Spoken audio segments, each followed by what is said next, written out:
social contract is an implicit agreement among people that results in the organization of society where the individual surrenders some liberties for protection or something like that. Society can't function without a social contract, so we've created both God and government in order to carry those messages and enforce the laws. Those who break the social contract are taken out of society because they are deemed unfit to be a part of it. And we are able to do this either through government or through God, and we end up with either gangs or the prison today. Prisoners can't fit in today's society because they can't follow the rules of the social contract, so they defile their own in prison. This is how their struggle for power and for respect came to be. However, the government that put them in prison is breaking the social contract that they're supposed to be enforcing. The purpose of government is to make the social contract known and enforce the laws of it. They're not supposed to have all the power, be able to make the rules, and be able to bend them all at once.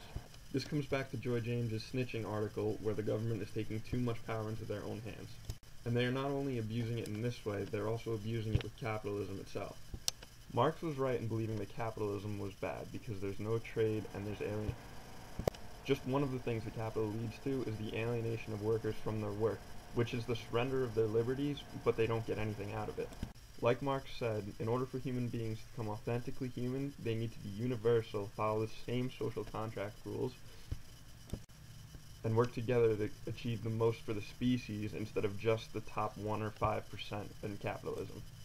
Whatever is given up by the people in the social contract must be far outweighed by the benefits they receive by being in it. In situations with gangs, unfortunately, they've already been ostracized by the white social contract, so they have to develop their own in order to survive. However, even though they don't consider themselves part of the white social contract, they still fall under the rules, but they don't receive any of the protection or any benefits like we do. Racism and segregation caused the formation of gangs like in Athens Park from the movie Bastards of the Party, because they have not been given full access to our social contract. So they're forced into creating their own organized societies and providing their own protection, but we fault them for doing that. But I think this is only a temporary thing. Throughout history, there's been either a lack of communication or a lack of education about the differences from person to person, but since there's really not much, but now that we're finding out that the difference between person to person really isn't that significant, we're going to be able to move past this thing. Just looking at the last couple of years, we've gone from slavery to equal rights. So soon enough, everyone in society will be able to be a part of the social contract, especially since there's only a small percentage of people who we exclude from it. Changing a contract that has been put in place for hundreds of years just takes a little bit of time to be changed. But along with changing who's included in the social contract, we need to change how the social contract is enforced and who controls that.